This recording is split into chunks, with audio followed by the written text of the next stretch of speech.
지금까지 들어온 주요 뉴스 정리하겠습니다. 오늘도 김영민 아나운서와 함께합니다. 어서 오세요. 네, 가을에도 점심 먹고 한잔 하면서 듣는 영민한 뉴스 시간입니다. 정말 가을이 다 됐어요. 그렇죠? 네, 맞습니다. 예. 자, 먼저 그래도 이런 묵직한 얘기로 시작을 해봐야 되겠습니다. 먼저 백현동 개발 비리 그리고 쌍방울 대북 송금 의혹을 받는 더불어민주당 이재명 대표의 구속 전 피의자 신문이 내일입니다. 검찰 지금 막바지 작업하고 있다고요? 그렇습니다. 검찰은 구속 수사의 필요성 확보하기 위해서 마지막으로 총력을 기울이고 있는데요. 지금 검찰이 이 대표의 혐의 입증 그리고 구속의 필요성 강조하기 위해서 작성한 의견서가 1,600여 쪽에 달하는 것으로 알려지고 있습니다. 네. 그리고 의견서를 요약해서 법정에서 보여줄 PPT도 지금 수백 장 분량으로 만들어지고 있다고 하는데요. 예. 심사 당일에는 서울중앙지검 반부패 수사 1부 또 수원지검 형사 6부 부부장 검사 포함해서 최소 6명이 투입될 것으로 보입니다. 여기에 맞서 이 대표 측도 김종근, 이승엽 변호사 주도로 변호인단을 꾸려서 반박 자료를 준비하는 것으로 전해졌습니다. 이들이 지난 2018년에 이 대표가 공직선거법 위반 혐의로 재판에 넘겨져서 파기환송심에서 무죄를 선고받았을 당시 이 대표를 변호한 인물들이고요. 일각에서는 이번 영장심사가 최장시간 영장심사가 될 것이다 이런 예상도 나오고 있는데 이전에는 서해 공무원 피격 사건 당시에 서훈 전 청와대 국가안보실장이 10시간 6분의 조사를 받았고요. 이를 넘길 수 있다는 전망이 나오고 있습니다. 구속 여부를 가를 핵심 쟁점은 지금 뭐가 될까요? 네, 아무래도 증거인멸 우려를 가장 입증에 주력할 것으로 보입니다. 예. 실제로 검찰은 구속영장 청구서에서 이 대표의 범죄 혐의 그리고 증거인멸 우려 이렇게 두 가지를 중점적으로 강조하면서 구속수사 필요성을 이야기했었는데요.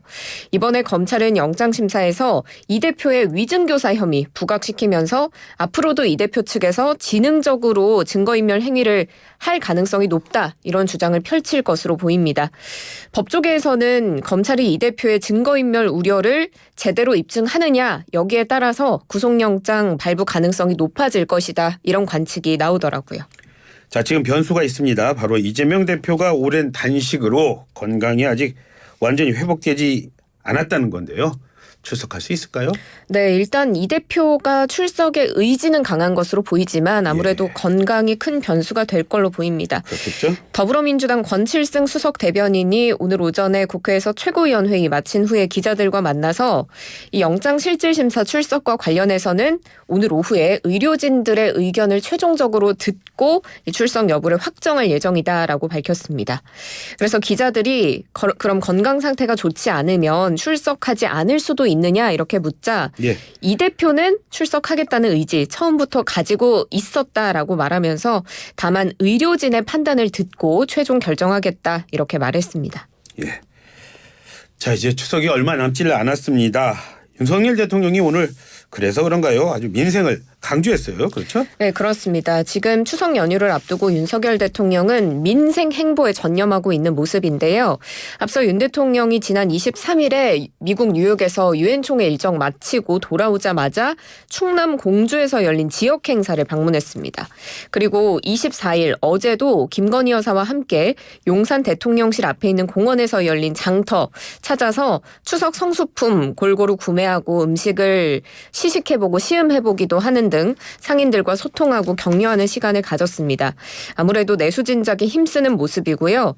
대통령실 관계자는 언론과의 통화에서 정쟁에서는 조금 벗어나서 경제에 초점을 맞추고 있고 이번 연휴에도 민생과 안보를 챙기는 데 주력할 것이다 라는 입장을 전했습니다. 예.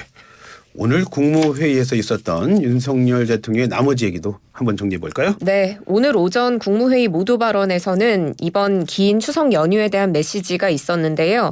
10월 2일을 임시 공휴일로 지정한 만큼 6일간의 연휴가 내수 활성화에 도움이 되길 기대한다라고 밝혔습니다. 예. 그러면서 이 관계부처는 국민들께서 실제 체감할 수 있도록 명절 물가 안정에 최선을 다해주길 당부한다고도 밝혔는데요.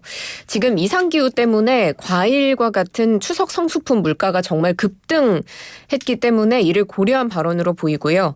또 안전에 대한 당부도 있었습니다. 명절 전후로 많은 국민이 이동하고 집을 비우게 되는 만큼 행안부를 중심으로 교통안전과 국민 안전에 만전을 기해주기 바란다라고 강조했습니다. 예. 자, 다음 소식 알아보겠습니다. 앞으로는 의식이 없는 환자를 수술할 때는 수술실 내부에 CCTV를 의무적으로 설치해야 한다고요? 네, 그렇습니다. 오늘부터 전신마취나 수면마취 등으로 의식이 없는 환자를 수술하는 의료기관은 이 수술실 내부에 CCTV를 의무적으로 설치해야 하는데요. 오늘부터 그런 거군요. 네, 예. 환자나 보호자가 원하면 수술 장면을 촬영해야 하고 또 촬영된 영상은 최소 30일 동안 보관해야 합니다. 그리고 CCTV를 설치할 때는 환자 그리고 수술에 참여한 사람 모두가 화면에 나올 수 있도록 설치를 해야 되고요. 예. 또 환자 보호자에게는 촬영이 가능하다라는 점 미리 공지를 해줘야 하고 환자나 보호자가 촬영을 요청할 수 있도록 요청서도 미리 제공을 해야 합니다. 예. 만일 이렇게 CCTV 설치 촬영 의무를 위반하면 500만 원 이하 벌금에 처해질 수 있습니다. 의사들이 많이 안 좋아할 것 같은데요. 의사단체는 실제로 강력 반발하고 있는데요. 아, 예. 이 CCTV 촬영 요구로 환자와 의료진 간의 신뢰관계가 무너질 수 있고 또 의료진의 기본권이 침해될 수 있다 이런 지적을 하고 있습니다. 대한의사협회와 대한병원협회가 수술실 CCTV 설치 의무화 이건 직업수행의 자유, 인격권 침해한다면서 헌법 소원도 냈는데요. 예. 대한의사협회는 오늘 오후에 이와 관련한 긴급 기자회견도 열 예정입니다. 예. 자, 그런데 환자 단체 역시도 뭐 촬영을 거부할 수 있는 지금도 말씀해 주셨지만 사유가 너무 많아서 반발하고 있다고요? 네, 그렇습니다. 환자단체는 사실 수술실 CCTV 의무화를 반기는 입장이지만 예. 그래도 여기에 대해서 좀 반발하고 있는 부분들이 있습니다. 예. 실효성이 떨어진다라는 지적을 하고 있는 건데요. 보건복지부가 이 수술실 CCTV 가이드라인을 발표를 했는데 예. 의료기관이 CCTV 의무화를 하는 과정에서 응급수술이거나 혹은 환자의 생명을 구하기 위한 적극적인 조치가 필요한 수술이거나 혹은 전공의의 수련을 저해할 우려가 있거나 또 수술을 예정대로 시행하기 불가능한 시점에 촬영을 요청하거나 혹은 천재지변과 같이 불가항력적 사유가 있는 경우에는 촬영을 거부할 수 있다. 예. 이렇게 가이드라인을 낸 겁니다. 그래서 의료기관이 촬영을 거부할 수 있는 세부 사유가 너무 많고 이 기준이 주관적이라고 지적을 하고 있는 거고요. 또 영상을 촬영일로부터 지금 최소 30일간 보관하도록 한 기준도 의료 분쟁 절차에 드는 기간을 고려하면 너무 짧은 게 아니냐 이런 지적을 하고 있습니다. 예. 자, 마지막 소식입니다. 항저우 아시안게임 막이 올랐습니다. 보통 올림픽 아시안게임을 하면은 4년 만에 열리는데 올해는 5년 만에 열린 거죠? 이번에는요? 네, 맞습니다. 아시아 대륙의 최대 스포츠 축제죠. 그렇죠? 아시안게임이 지난 23일 중국 항저우에서 막을 올렸습니다. 원래 아시안게임은 지난해에 열릴 예정이었는데요. 코로나19 때문에 1년 늦춰졌고요. 그래서 5년 만에 올해 개최됐습니다. 예. 우리나라는 역대 최다인 1,140명의 선수단을 이번 대회에 파견했고요. 금메달 50개 이상 수확 그리고 종합순위 3위를 목표로 도전에 나섰습니다. 그리고 한덕수 국무총리도 중국 항저우를 찾아서 우리나라 관계자와 선수들을 격려했습니다. 이미 많이 아시겠지만 벌써부터 우리 선수단의 금메달 소식 여러 군데서 들리고 있습니다. 네, 그렇습니다. 기분 좋은 소식인데요. 메달 레이스가 본격적으로 시작된 첫날인 어제 우리 대한민국 선수단이 금메달 5개, 은메달 4개, 동메달 5개를 수확했습니다. 금메달 20개를 획득한 중국에 이어서 현재까지 종합 2위 달리고 있고요. 예.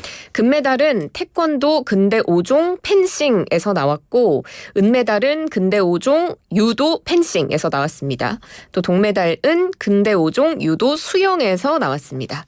앞으로 이어질 경기에서도 꼭 메달이 아니더라도 우리 선수들이 다치지 않고 멋진 모습 보여줬으면 좋겠습니다. 정말 조문하시네요. 맞습니다. 다치지 말아야 합니다. 네. 예.